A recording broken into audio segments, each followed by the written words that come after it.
Dzień dobry, dzień dobry. Dawno nie było filmów, bo nie było czasu. Rójki ściągamy, okres taki jest rójkowy. W tym roku powiem Wam, że jest szaleństwo. Naprawdę jest szaleństwo. To, co się dzieje z tymi rójkami, to ja nie wiem. Dzisiaj mi 2 rójki, słuchajcie, wyszły, a ja na podwórku mam odkłady. Nie mam rodzin produkcyjnych, tylko mam odkłady i to takie, powiedzmy, robiłem odkłady 3-ramkowe, 2-ramkowe. Chyba najmocniejsze, jakie zrobiłem, to były 4 ramki. I idą rójki. Ale słuchajcie, o co chodzi? Będziemy dzisiaj testować. Będziemy dzisiaj testować takie urządzenie, które się nazywa provap. Jest tych sublimatorów różnego rodzaju bardzo dużo na rynku. Ja miałem kiedyś kupione takie z refundacji, były takie na prąd, takie, co się, wiecie, wsypywało do takiego tego, cyk albo pyk się robiło do góry dnem, nie? Tam się zsypywało i ten. To one kosztowały gdzieś tam około 2000, 1800, 1600 potem kosztowały, różnie to było. I ja kupiłem taki na akumulator, bo mam pasieki w lesie, więc kupiłem i tam były kabelki i klemy. I do tych klem trzeba było kupić akumulator i zapiąć. Nie miałem czasu, trzeba było sprawdzić jaki, na ile voltów, wiecie, taki do motorówki, do motoru, jakiś, nie? Nie miałem czasu, leży to w szafie, słuchajcie. Wystawię to w ogóle na sprzedaż, jakby ktoś chciał, ktoś potrzebował, to ja to z chęcią sprzedam. Natomiast, no trochę się pozmieniało, ceny się pozmieniały, bardzo dużo rzeczy właśnie ostatnio tanieje, robi się bardzo dostępne dla nas i między innymi właśnie takie sublimatory, bo się pojawiły później takie. Tu jest, słuchajcie, na akumulator. Nie wziąłem sobie akumulatora, żeby Wam pokazać, ale ja akurat kupiłem wersję provap, słuchajcie, na akumulator Parkside'a. Wiecie, nie? Jak sobota to do Lidla, mam tego Parkside'a kilka rzeczy, akumulator chyba mam 3 albo 4, więc będzie jak znalazł. Nie? Tu jest system dozowania troszeczkę inny, jest takie coś, tu się kwasik tego, tu pyk i sru, nie? I słuchajcie, provap kosztował mnie razem z przesyłką coś około 900 zł. Teraz widziałem, że w ogóle mają jakieś tam promocje jeszcze. Coś około 900 zł. Dziwna sprawa, bo mają swoją stronę provap.pl. Zresztą zobaczymy sobie, słuchajcie, ile teraz kosztuje, żeby Wam powiedzieć.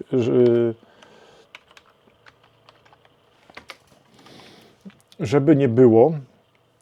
Provap kup teraz. No, słuchajcie, 995 zł teraz kosztuje.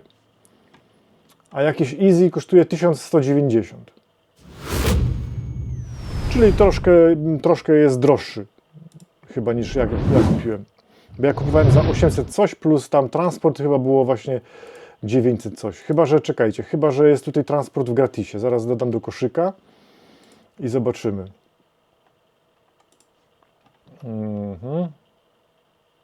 Nie, dostawa 1011 zł, czyli troszkę drożej. Ja się załapałem na jakąś promkę chyba. Kupiłem go już jakiś czas temu i on też leży, bo nie mam czasu. Leży, bo nie mam czasu.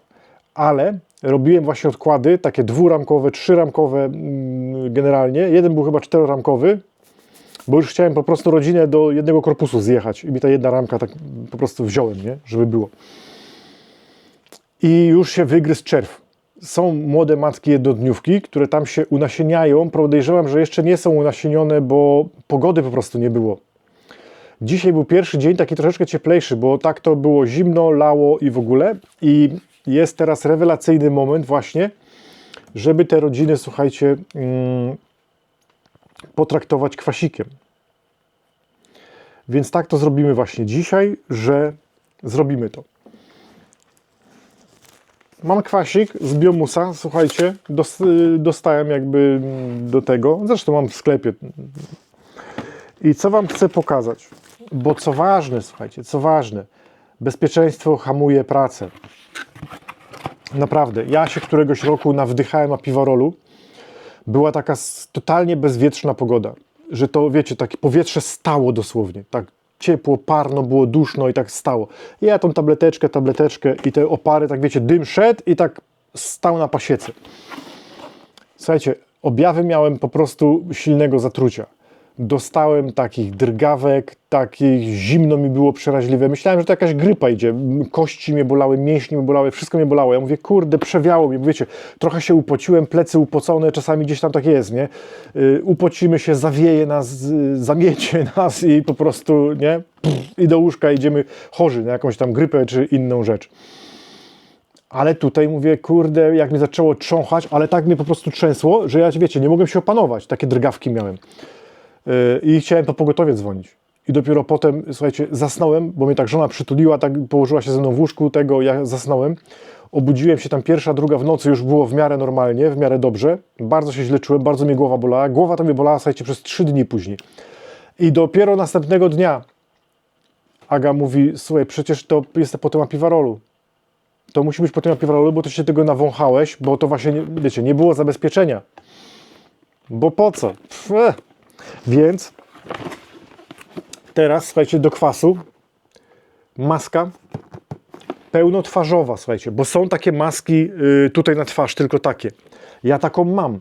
Właśnie jak jeszcze później korzystałem z różnych takich rzeczy, miałem też taki dyfuzor na naftę, na przykład, on też taką chmurę robił. Pokazywałem wam zresztą kiedyś na filmie. To miałem taką maskę tutaj tylko. To takie do lakiernictwa używane. I oczywiście 2 filtropochłaniacze.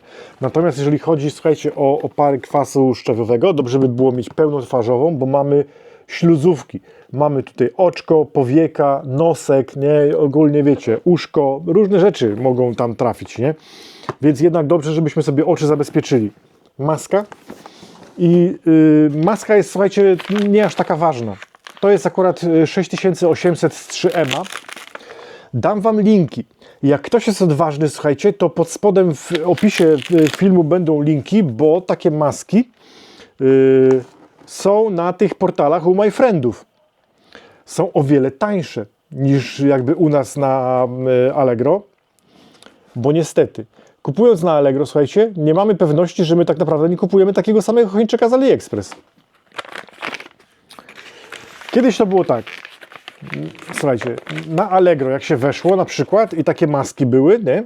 I była maska za 50, 60, 80 zł, to było wiadomo, że to jest Chińczyk i były maski za 400, które było wiadomo, że są oryginalne.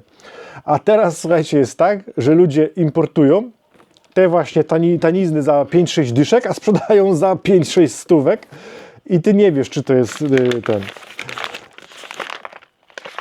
W każdym razie, co chciałem powiedzieć, słuchajcie, ważniejsze niż maska są filtropochłaniacze. Tu jest komplet, pokażę wam tutaj.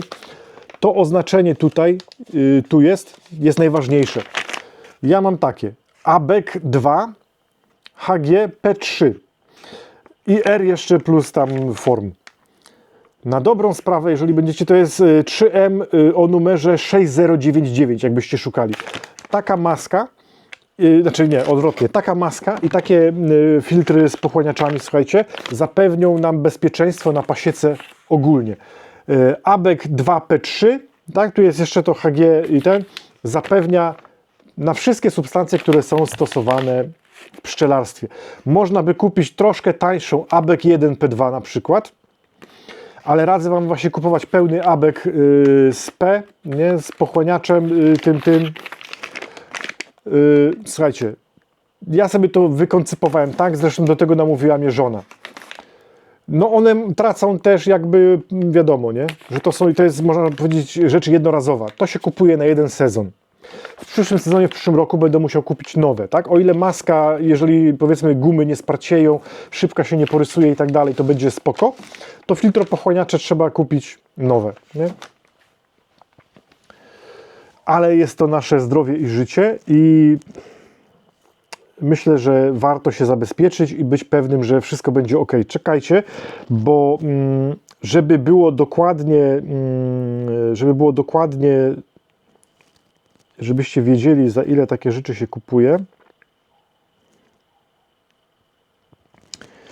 Nie, niestety 3M to jest za krótkie, żeby wyszukiwarka Allegro jest. Dobra, mam tak. Pochłaniacze 3M, filtr 6099, ABEK2 P3, rtęć, gazy, pyły 2 sztuki, czyli ten taki komplet, 180 zł. No powiem wam sporo, tak? Maska lakiernicza gazowa 3M 6800, takie oznaczenie, 367 zł.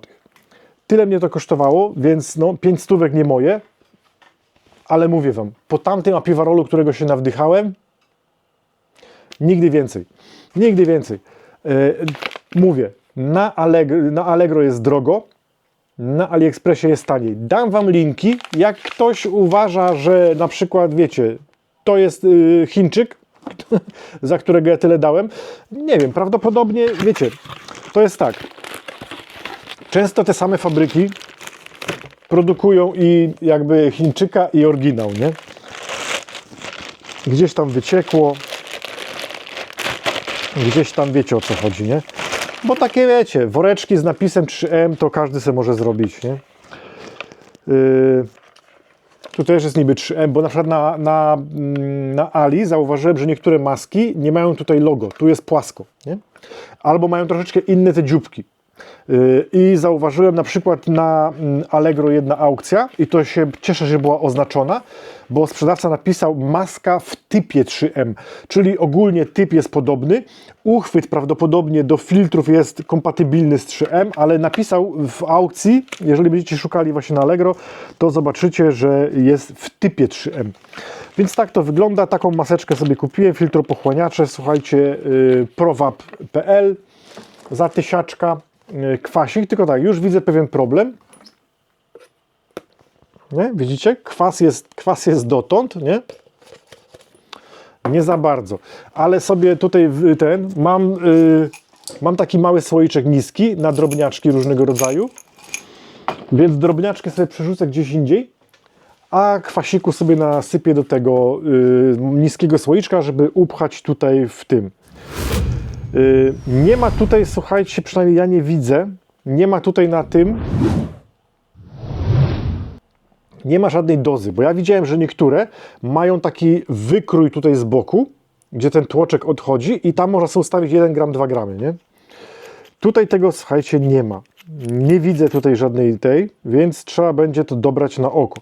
Trzeba będzie ustawić, w ogóle nawet nie wiem, czy to jest regulowane, czy to się tutaj da regulować, muszę tu pokręcić. Muszę po prostu powciskać, wycisnąć na wagę i sobie zważyć, czy jest 2 gramy, tak? Albo po prostu ustawić tak sobie i puścić dymka tak sobie, nie? Bo wiecie, o co chodzi. Nie, tu jest chyba bez regulacji, bo jak tutaj tym kręcę, to nie, bo to się przesuwa. To mógłbym ewentualnie wykręcić na gwincie, nie? I troszkę to cofnąć, ale to wtedy zaczyna mi latać. No nie wiem, coś... Chyba że to jest ustawione, może też tak może być, że to już jest cofnięte o tyle, żeby dawka była dobra, nie? Jest ustawione przykładowo na 2 gramy, cyk i robimy. Więc tak, filtropochłaniacze mam, maseczkę mam, kwasik mam, idę po Parkside'a i będziemy dymić. Słuchajcie, powiem wam tak, nie robiłem tego nigdy, więc będę to robił pierwszy raz przy was. Prawdopodobnie wydarzą się różne dziwne rzeczy. Jakby ktoś miał jakieś porady, to ja z chęcią posłucham, bo wiem, że są osoby, które na przykład sublimatory używają już dłużej. Mam kilku znajomych, którzy używają i są z nich bardzo zadowoleni. Ostatnio byłem na wykładach, które prowadził Mariusz Hechuła i też właśnie polecał. Mówił, że rewelacja. Więc pomyślałem, że trzeba po prostu, jak wszyscy chwalą i jest naprawdę rewelacja, no to trzeba po prostu w takie rzeczy iść. I odkłady, po pierwsze wygoda, bo szybko, tak? Podejrzewam, że mam 11 odkładów, bo miałem mieć 10, ale dostałem jedną matkę gratis, więc mam 11 odkładów tutaj.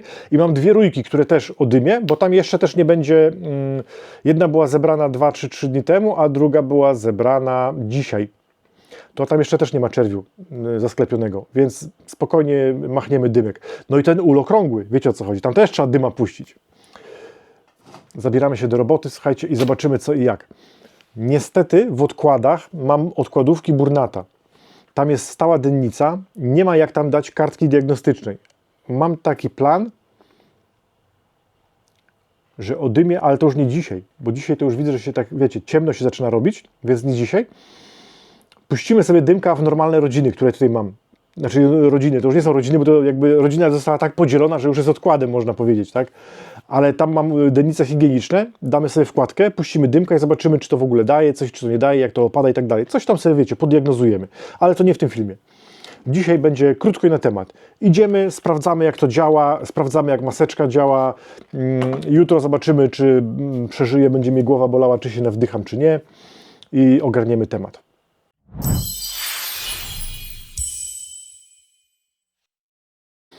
A nie tak szybko, nie tak szybko. Jeszcze sobie pomyślałem, że trzeba by to, słuchajcie, przymierzyć w ogóle, żeby potem z tymi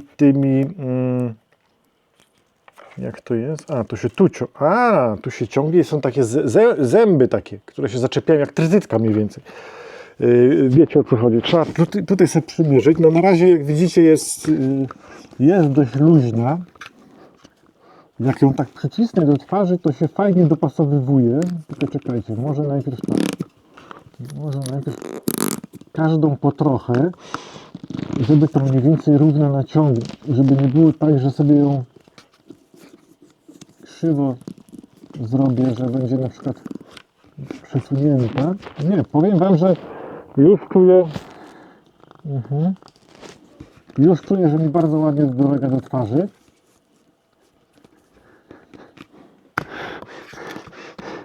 Da się to jakoś zatkać, żeby zobaczyć szczelność? Jak to zatka, to zobaczcie, że się fajnie zasysa w ogóle, nie? Czyli jest szczelny. Filtropochłaniacze dzisiaj otwieramy.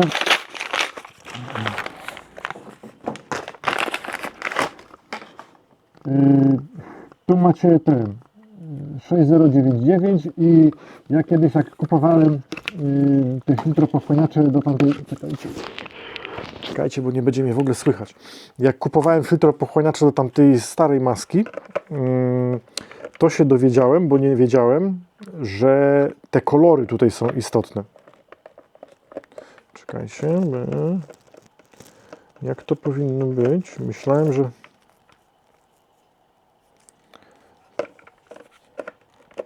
Bo tu są 3 dziurki. Może bym sobie spojrzał na rysunek. Nie, na rysunku akurat nie ma. Tak też nie. O, dobra, tak. Ok. Te paseczki kolorowe to są właśnie oznaczenia filtrów, słuchajcie. Więc jeżeli kupujecie maskę, która właśnie ma być ABEK, ABEK na przykład tam właśnie, o, jest, ABEK2 P3 czy ABEK1 P2, to musi być taka kolorowa, te wszystkie paseczki tutaj musi być. Ale najprościej patrzeć na, wiecie, na oznaczenie.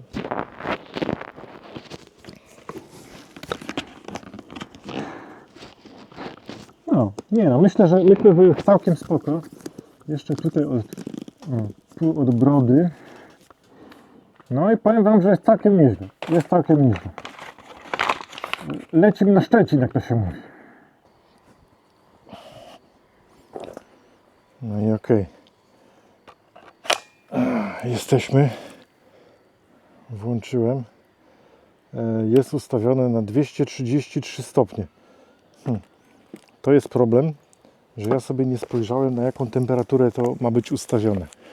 Zaraz sobie muszę z telefonu, a nie mam telefonu. Wsypię sobie do słoika.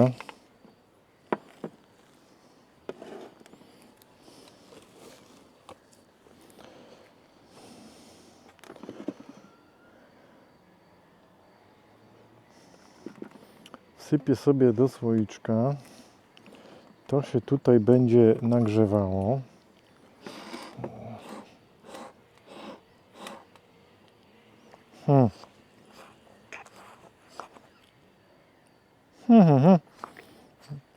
No i co? Na filmach to tak pokazywali, że naciskają i tu się zbiera tego tyle. A tu sorry batory, to się w ogóle tutaj... To by musiało być, nie wiem, mokre, żeby się kleić?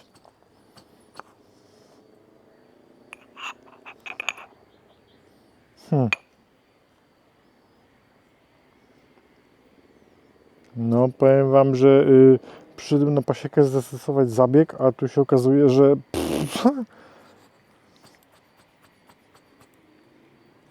że muszę iść chyba po prostu po telefon, żeby sprawdzić na internecie.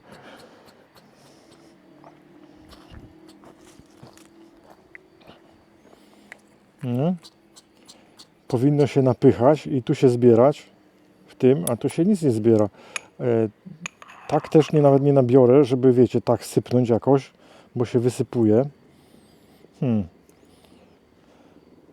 Same problemy, same problemy. No i co? Ciemno się zrobiło, słuchajcie. Będzie mnie bardzo źle widać. Szybko postaram się chociaż jednego dymka puścić i pokażę Wam, do czego sam doszedłem w sumie.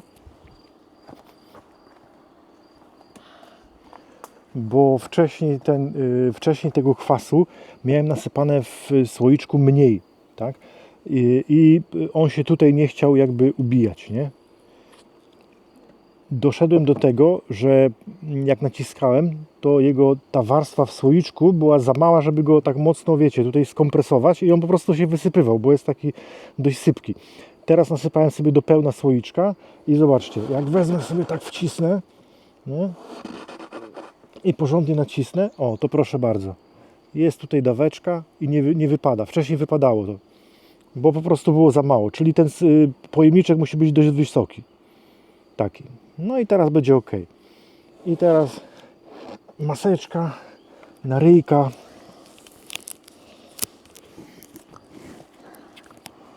Maseczka na ryjka i idziemy walnąć dymka.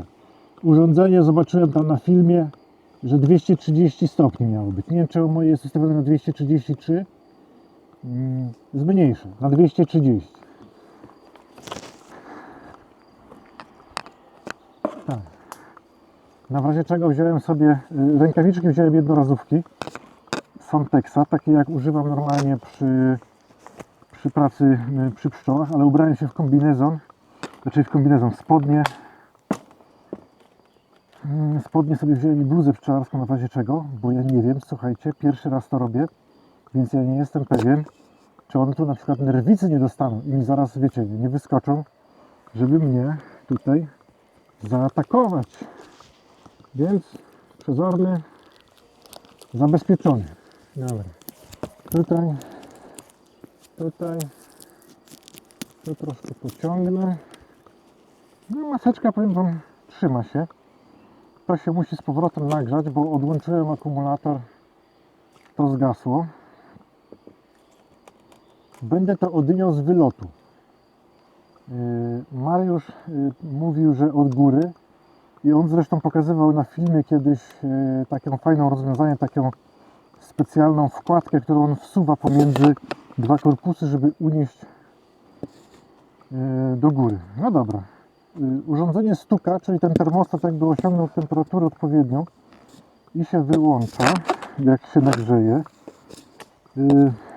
Idziemy tutaj, tu do wylotka, tu i tyle. Piękny dymeczek idzie.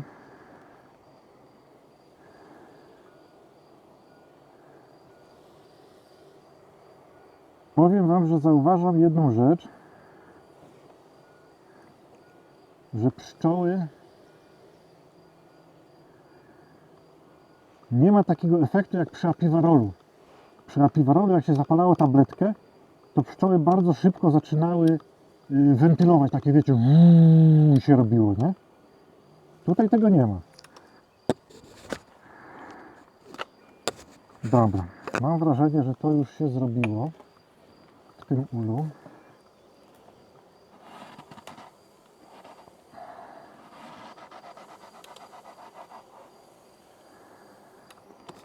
Co robimy następnie? Urządzenie się bardzo szybko nagrzało.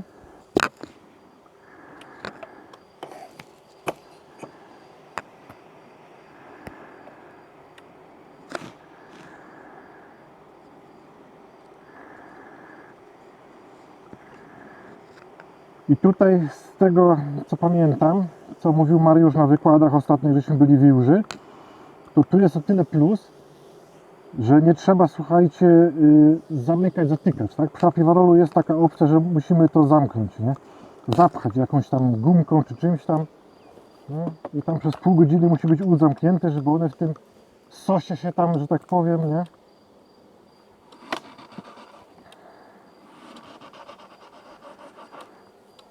O, powiem wam, że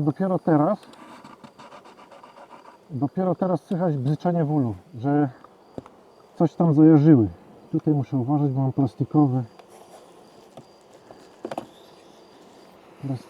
takie kopytko wylotowe, żeby go nie przytopić czy coś, nie wiem, muszę zobaczyć, bo nie wiem, czy ta rurka się nie nagrzewa bardzo.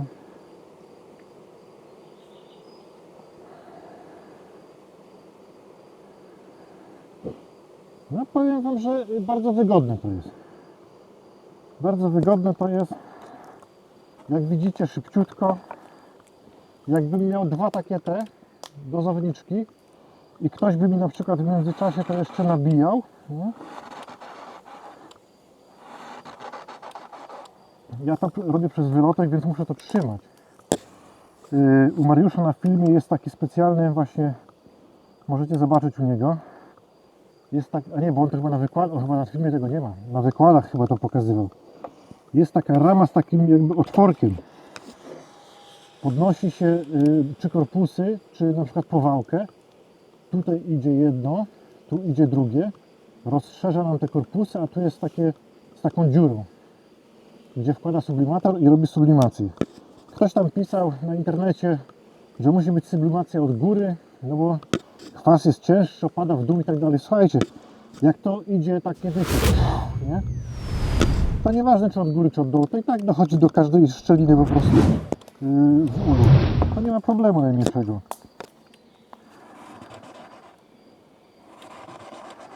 Ale właśnie to, że Mariusz ma taką wstawkę, powoduje, że on może to na przykład tak zostawić tutaj wsadzone. Nie pamiętam właśnie, czy na tym jego filmie to było wsadzone i on to zostawiał, że to się na tej rurce tu utrzymywało. Czekajcie, nie? Kurde, rurka gorąca, trzeba uważać, bo ule styropianowe.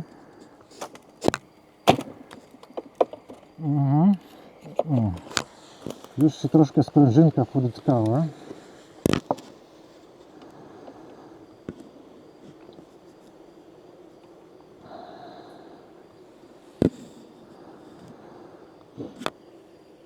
Także powiem wam, że nie jest źle. Trochę się ciemno zrobiło już.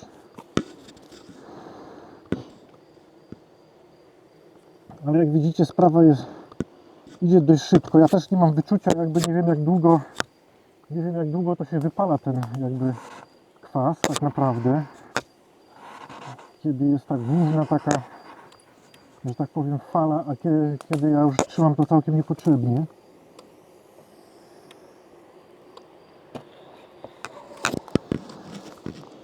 Muszę sobie zrobić kilka takich prób na sucho. Zobaczyć, jak to tam się długo taka główna chmura unosi. I wtedy mniej więcej będę wiedział, ile to trzeba trzymać. Bo może ja to trzymam po prostu za długo. No ale wiecie, ja jestem jakby właśnie z tego teamu Apiwarol, co to sztyce tego oddymiacza do Apiwarolu, no to tam trzeba było trzymać trochę.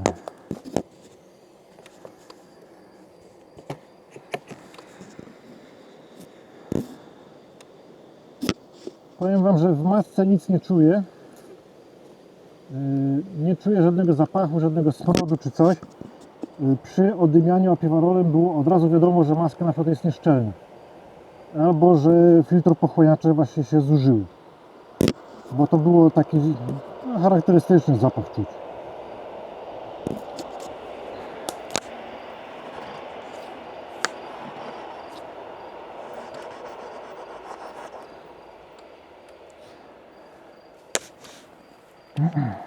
No już akumulator troszkę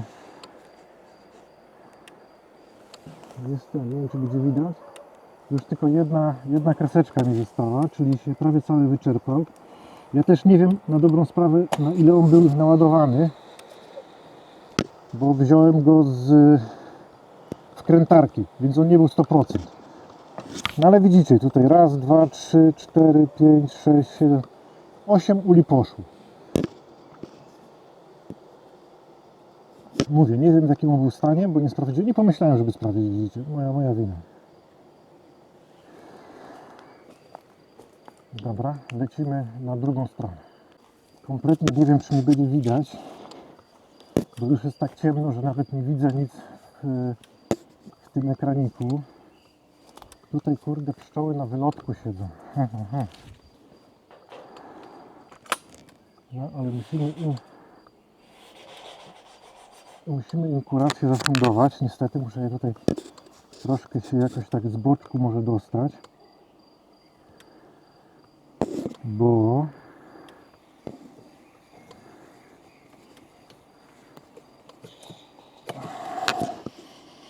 Bo niestety w tym okrągłym ulu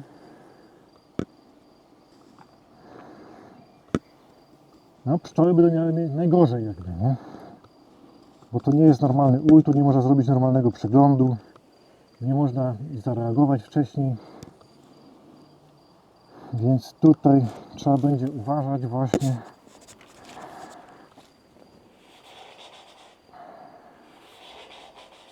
I robić te wszystkie zabiegi wcześniej, żeby było dobrze.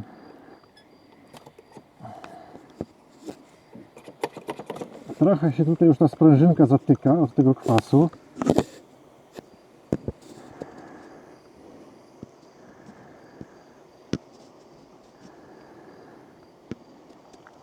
Podejrzewam, że to trzeba będzie zaraz przeczyścić, jakby umyć. Zostają jeszcze 3 ule, no to już.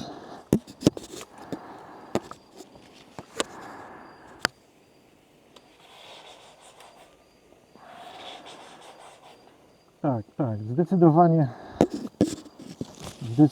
dobrze się nabija właśnie, jak jest dużo po prostu w słoiczku nasypane.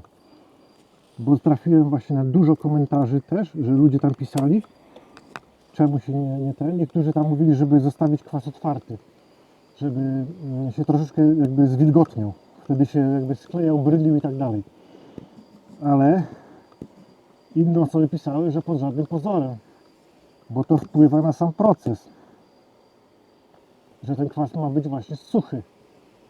Jak najbardziej suchy.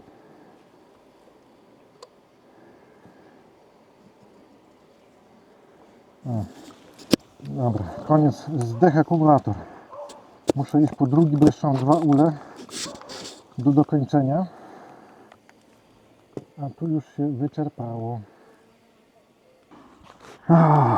No, to słuchajcie, porobione. Muszę tutaj wariata postawić. Trochę się dymi. Może go zostawię na razie na dworze. Tu się zakleiło kompletnie. Prawie że, nie? Widzicie takie, no, jakieś takie sklejone. Tutaj to jest też pełno. Czekajcie, bo ja tak gadam. Czekajcie, wyniosę to na dwór, bo to jest jeszcze gorące. Niech to sobie tutaj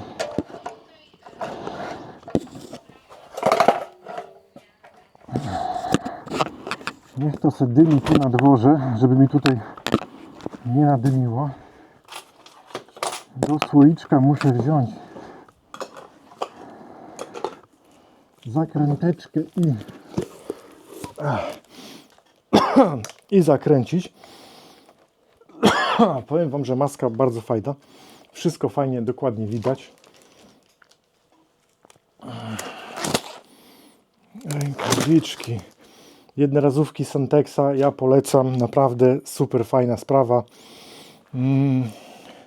No nie, tu jest pełny, bo 2 ule raptem zużyłem. Jakie mam, słuchajcie, przemyślenia odnośnie używania tego provap? Na razie zobaczymy, jak będą rezultaty jeszcze, nie? Ale na razie jestem zadowolony. Sama praca z nim jest dość szybka.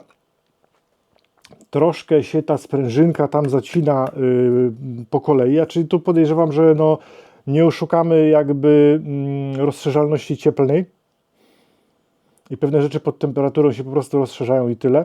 Na początku szło ładnie, że wystarczyło tak paluszkiem nacisnąć, a potem już trzeba było ręką pchać, bo gdzieś tam coś się haczyło. Generalnie super, bo widziałem wcześniej właśnie te takie, wiecie, z tym koreczkiem, taka gumeczka i tam ludzie właśnie narzekali, że jak robisz pyk, potem obracasz, robisz pyk, żeby to się zsypało, to te gumeczki tam się przepalają, nie ma tam styku, to potem bucha każdą stroną. To tutaj wszystko jest spoko. Coś mnie drapie w gardle. Nie wiem, czy właśnie nie mam jakby, wiecie, oparów na sobie tego kwasu. Może ściągnę tą bluzę. Bo widać, że maska działa, bo tam mnie nic nie wiecie. Tam mnie nic nie drapało w gardle, a tutaj może trochę tego dymku poszło, zanim to wyniosłem na dwór. Także powiem Wam, że ja jestem na razie bardzo zadowolony. Zobaczymy, jak ze skutecznością takiego zabiegu. Mówię, wezmę rodziny takie, gdzie mam na całych ulach te odkłady, gdzie mam tą wkładkę dennicową. Mam też odkłady, które będę leczył. Muszę zerknąć w kalendarz, ale z tego co pamiętam, to one były tydzień później robione niż te. Czyli w przyszłym tygodniu. To mam je wywiezione na pasiekę jedną tam, bo tam się matki unasieniają i będę ją leczył za tydzień. To tam się bardziej przyłożę, pokażę Wam film, zrobimy sobie tak, że ja sobie naładuję, wiecie, do fulla akumulator. Zobaczymy, na ile rodzin starczy, na przykład, tak? Tam są odkłady już właśnie wsadzane do dużych korpusów. Damy sobie wkładkę dennicową i na przykład następnego dnia, czy po 2 dniach, czy po 3 dniach, bo bardzo dużo ludzi w filmach o sublimacji kwasem szczawiowym mówi, że warroza się sypie 2., 3., 4 dnia. Że to nie jest tak jak właśnie Apiwarol, że tam spalimy tabletkę i dosłownie za parę godzin tam, wiecie, brązowo na dennicy, nie? Kwas działa podobno troszkę wolniej, ale skutecznie. Mam nadzieję. W tym roku były straty właśnie przez jakby, no złe leczenie, to jakby biorę na klatę. Ale wiecie, w zeszłym roku szpitale, operacje i inne rzeczy na głowie, troszkę pszczoły zaniedbałem, można powiedzieć zapłaciłem za to. Teraz się trzeba odkuć, porobić odkładów, rozpędzić z powrotem się i będzie ok. Także tyle. Ja jestem, słuchajcie, jak na razie zadowolony. A właśnie, bo dlaczego zadowolony? Bo paliłem Apiwarol, słuchajcie, robiłem różne rzeczy, tak? Generalnie w różny sposób próbowałem leczyć pszczoły. Miałem ten taki na naftę, napalnik, nie? Różne rzeczy. To wydaje mi się na razie takie najczystsze, najsensowniejsze, bo ten metalowy tylko wciskamy, tylko właśnie, nie? Musi być odpowiednie. Biomus sprzedawał kiedyś, bo ja to miałem w sklepie, kiedyś sprzedawał półkilogramowe w takich mniejszych buteleczkach, w takich. Tymol mam w takich buteleczkach małych. O, zobaczcie, już Wam pokazuję. Zobaczcie, mam tymol na tym. Mam tymol tutaj w sklepie. I tymol jest właśnie w takich małych, o, buteleczkach. I kiedyś z tego co pamiętam, to właśnie półkilowy był w tej mniejszej, a może mi się tylko wydaje, bo ona jest taka, że tu by chyba sięgnęłoby, żeby to napchać. Tutaj nie ma jak. Słoiczek musi być do pełna, bo mówię, jak jest tylko pół, to było za mało, żeby do dna się tyle, tam po prostu tego skompresowało na tyle, żeby to nie wypadało i się wysypywało. Także to zauważyłem. Jak macie problem właśnie z tym, że Wam, bo w komentarzach właśnie na YouTubie sporo osób pisało, że wypada, nie da się tego właśnie upchać. Słuchajcie, wyższy pojemnik i mocno aż do samego dna ciśniecie. I to trzeba właśnie tak porządnie skompresować i będzie ok. Nie trzeba go wcale zostawiać otwartego, bo to jest suchutki, zamknięty kwas, bo tam niektórzy pisali właśnie, zostaw otwarty na noc, on tam naciągnie wilgoci i w ogóle to ten. Nie, bo przepis właśnie mówi o tym, że ten kwas musi być bardzo suchutki, musi być sypki, suchutki, żeby właśnie nie było tam wody żadnej. I to tam, wiecie, sublimuje się, nie? Więc wystarczy tylko po prostu odpowiedniej wysokości jakby ten słupek i mocno ciśniemy i się skompresuje na tyle, że zostaje w tym. No i tyle. Wygodne, czyste, szybkie Więc jak na razie same plusy, bo z tą naftą było problemu, wiecie, rozrabiania, dozowania, ten gaźniczek tam trzeba było ustawiać, żeby doza była odpowiednia, mieszać to, czasami się rozchlapało, wylało, człowiek uwalony, czasem podpaliło się, bo ja miałem takie sytuacje, że tym takim właśnie napalnik z tym, bardzo duża temperatura była na ujściu z tego. To były takie sytuacje, że kilka razy, bo ja wtedy miałem jeszcze, bo zaczynałem pszczelarstwo i miałem ulę ze styroduru, to miałem taki rów jakby wypalony w dennicy styrodurowej, bo jak po prostu ten buchnęło, to było bardzo gorące i to była taka ciecz bardziej jakby, nie? To spaliło. I raz miałem taką sytuację, słuchajcie, że ul mi się normalnie podpalił, bo styrodur się po prostu zapalił, nie? I wiecie, tu masz kurde urządzenie, tu ci ten palnik napierdziela, tu ci się ul pali i to jeszcze w środku lasu jesteś. Zgroza, nikomu nie życzę, także tu, słuchajcie, jest w miarę bezpiecznie. I na razie mówię, na razie same plusy widzę. No dobra, tyle na dziś.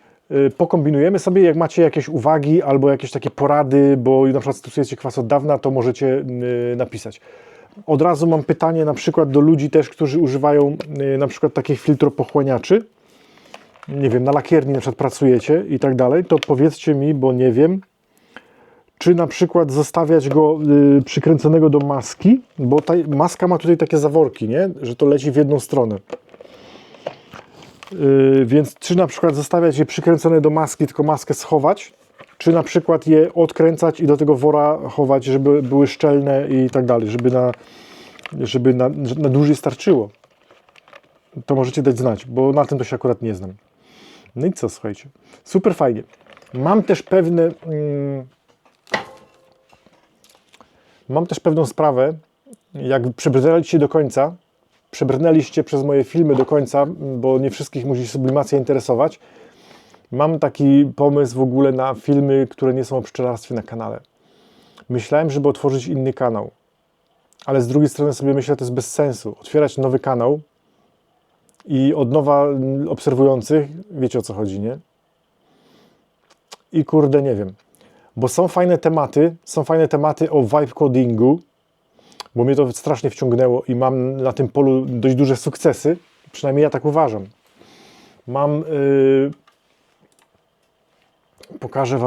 Pokażę Wam tutaj na komputerze, mam na przykład taki system POS, punkt sprzedażowy, zobaczcie, tu na przykład jest rameczka wielkopolska, węza, klikam sobie, taki coś jak kasa samoobsługowa w Biedrze, nie? Tu mi idzie na listę, nie? Tu mi idzie na listę, pyk, pyk, pyk, to się łączy z fakturownią, to wiecie, wszystkie faktury, paragony wystawię i tak dalej.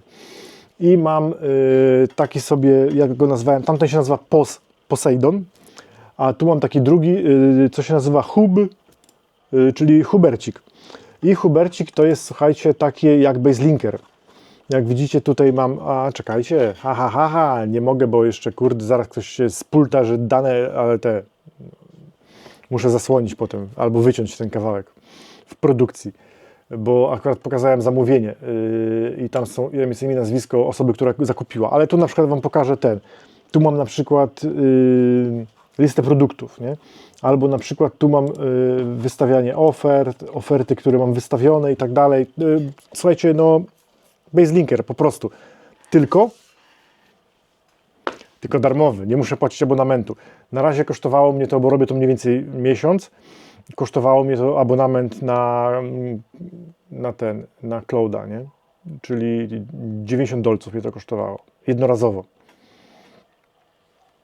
I pomyślałem, bo jeszcze designa clouda obstukałem, co on tam potrafi i tak dalej i zauważyłem, że właśnie jest mało filmów, które tak wiecie, tłumaczą, jak coś fajnego uzyskać, efekt, czyli nie takie wiecie, że bo na przykład na TikToku czy na YouTubie jest sporo takich shortów, nawet krótkich, Cloud wydał nowe narzędzie, Cloud Design, on potrafi to siamto, sramto, ale nikt nie pokazuje, jak z tego narzędzia korzystać, nie?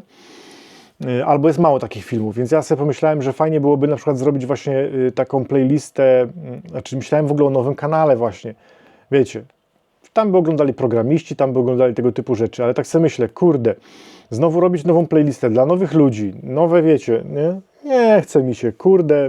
Wolałbym to mieć na jednym kanale, jako po prostu ja, że ja to robię, organizuję, czas wolny ludziom i po prostu albo oglądają jakiś temat, bo jest na przykład o pszczołach i oni są dla pszczół i to oglądają, a jeżeli jest temat na przykład o kodowaniu, to nie oglądają. Ale ja wiem, jak to będzie, bo będzie po prostu wylewał się hejt. Panie, ja subskrybowałem pana kanał dla pszczół, a pan tu gada o jakimś pierdołach. Mamy też taki fajny temat, bo nagrałem film, tylko jeszcze go nie wrzuciłem, bo robiłem, mówiłem o tym zresztą na TikToku, robiłem pozwolenie na broń do celów sportowych. Jestem oficjalnie sportowcem. I no tych filmów jest kilka na YouTubie, jak uzyskać pozwolenie na broń do celów sportowych czy kolekcjonerskich i tak dalej, ale pomyślałem, że mógłbym tą swoją drogę również opisać. Tylko znowu, no, nie będę robił kanału o strzelectwie, tym bardziej, że strzelectwo takie sportowe to jest, wiecie, no, na strzelnicę jeżdżę raz na jakiś czas, to nie jest coś, na czym mógłbym oprzeć content kanału, że będę teraz kręcił filmy o strzelectwie sportowym, o kolekcjonowaniu broni i tak dalej i na przykład, nie wiem, będę miał tam 5 filmów tygodniowo albo 10 filmów tygodniowo i masę obserwujących i tak dalej, więc właśnie myślę, czy nie zrobić tego jako osobną playlistę na tym kanale. Tylko znowu, kurde, no będzie hejt, że panie, pan to ma pszczelarz napisane, a tu o szczelaniu pan gadasz, nie? I nie wiem, trochę jestem rozdarty, bo wiecie, zajmuję się różnymi rzeczami w życiu. Myślałem też właśnie, żeby troszkę o biznesie zrobić taki kanał, bo prowadzę sklep pszczelarski, prowadzę pasiekę, prowadzę social media z sukcesem, więc myślałem, żeby tą wiedzą z takiego zakresu też się podzielić, jak prowadzić social media dobrze, nie? I tego typu rzeczy właśnie, które no, nie do końca właśnie są związane z pszczelarstwem, bo jakby no jestem, jak mnie obserwujecie dłużej, obserwujecie moje filmy, oglądacie, słuchacie podcasty i tak dalej, to wiecie, że jestem osobą, która jest bardzo gadatliwa, ale nie dlatego, że po prostu plecie pierdoły, tylko tak mi się wydaje, że tak mnie odbieracie, że jestem osobą, która ma po prostu dużo ciekawych rzeczy do powiedzenia, tak? Na różne tematy. Więc tak sobie myślę, że mógłbym zrobić filmy o różnych ciekawych rzeczach, podzielić to na playlisty i trudno, no może ci, co by hejtowali, to by hejtowali, ci, którzy by dali, odsubskrybowali mnie, to by mnie po prostu odsubskrybowali i tyle. Bo jeszcze mam na przykład też fajny, też możecie mi napisać w komentarzu, co sądzicie właśnie o takich playlistach, które by na przykład były nie pszczelarskie, tylko inne. I wpadł mi, słuchajcie, taki pomysł na taką playlistę zakupową. Zakup u Chińczyka. Słuchajcie, jest bardzo dużo różnych fajnych rzeczy na AliExpress, Temu i tak dalej. Ja bardzo lubię tam kupować różne rzeczy. Niektóre się okazują po prostu totalną porażką. Odnośnie sublimatorów, słuchajcie, to są sublimatory po 5-6 stówek, podlinkuję na dole, gdzieś tam są. Tylko powiem wam tak, w komentarzach mają troszeczkę złych opinii, że to rączka odleciała, że tu coś tam, że tu wiecie, rurka nie pasowała, nie? Więc ja podejrzewam, że to jest troszkę bardziej dla takich ludzi, którzy mają taką nutkę konstruktora, że jak coś, wiecie, kupicie za 6 stówek sublimator i tam coś przestanie działać, albo przyjdzie nie za bardzo, to wy jesteście w stanie to poprawić, nie? Więc jest sprzęt taki, który jest nie za bardzo, ale na przykład dla totalnego przykładu wam powiem.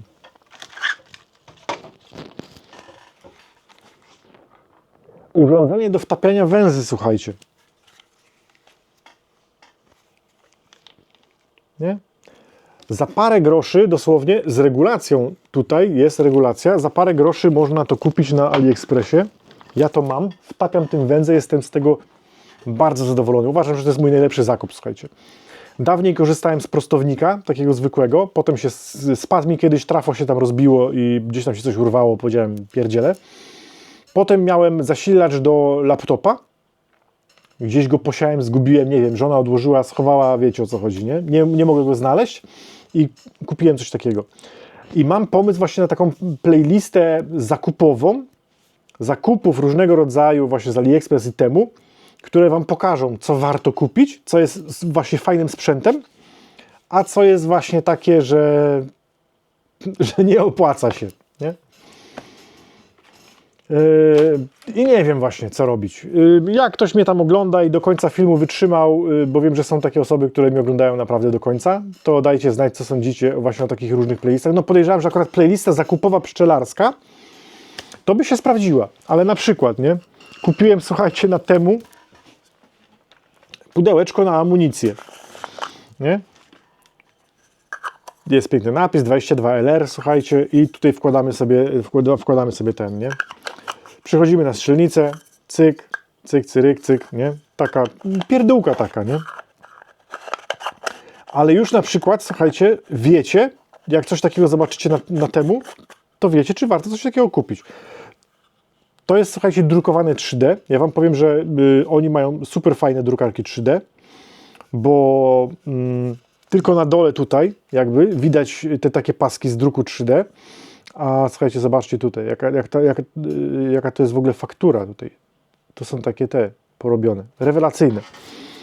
Dla przykładu wam powiem, kolejna sprawa. Kupiłem sobie taką kaburkę fajną, kaki, taką, wiecie, mam taką plastikową, twardą, sztywną. Kupiłem sobie taką. Tactical taki, wiecie, ten. Tu jest na magazyneczek, nie? I już wam mogę powiedzieć, że nie wiem, czy, że tak powiem, klamka pasuje, bo nie sprawdzałem jeszcze. Nie? Muszę sprawdzić. Mówili, że pasują. Różnego rodzaju tam gloki i tak dalej, więc moja CZ też powinna pasować. I właśnie to jest fajne, nie? Więc mam pomysł na właśnie takie playlisty zakupowe właśnie i o ile pszczelarskie podejrzewam, by się tu sprawdziły, no to takie różne rzeczy właśnie strzelectwo, wędkarstwo, może wrócę, bo ciągnie mnie właśnie nad wodę, żeby tak sobie posiedzieć w ciszy i spokoju, że nikt mi nie gada nad głową, po prostu wiecie, cisza. Taraki szumią i tego typu rzeczy, nie? Myślę, no bo z jednej strony jakby nie chciałbym zanudzić ludzi, którzy mnie oglądają, bo jakby, no nie wiem, ja rozumiem pewne podejście do prowadzenia kanału, na przykład na YouTubie i są osoby, które ja oglądam, ale jak kręcą filmy innego rodzaju niż ja oglądam, bo mnie to interesuje, to ich nie hejtuję, nie? Nie wchodzę na kanał i nie mówię, ej, robiłeś tam 52 filmy o warzywach, a teraz nagle o jabłkach zrobiłeś, ty zły, ty niedobry, ty, nie? No nie, po prostu jak mnie to nie interesuje, to nie oglądam i tyle, ale wiem, że są ludzie, którzy swoją frustrację właśnie jakąś taką, nie wiadomo po co, muszą wylewać na ludzi. A ja już jestem trochę za stary, żeby te wszystkie takie hejterskie komentarze czytać. Ja się, słuchajcie, nie babram się. Jak mnie ktoś irytuje i w komentarzach mnie po prostu tam albo obraża, albo tam fuka, albo tam, wiecie, jakieś takie prześmiewcze komentarze czy coś. Sios kanału i siemanara. To są moje kanały, ja tam rządzę. To jest tak, jakbyście, wiecie, przyszli do domu i na mnie fukali, nie? Tam są drzwi. Siemanara, wyłaź, nie? Więc nie. Sporo banów ostatnio poleciało, bo tam, wiecie, ktoś myślał, że jest śmieszny, ale nie był. No i tyle. Dobra, koniec gadania. Słuchajcie, Sublimator na razie na plus, zobaczymy dalej, będziemy testować. Jak macie jakieś właśnie takie tipsy, tylko nie takie, wiecie, paznokiety, tylko właśnie tipsy i triki, co tam można stosować, co lepiej i tak dalej, to piszcie. Z chęcią poczytam. Hejterskie i prześmiewcze i inne takie mnie nie interesują, także miłego dnia i wieczora, bo u mnie to już ciemno.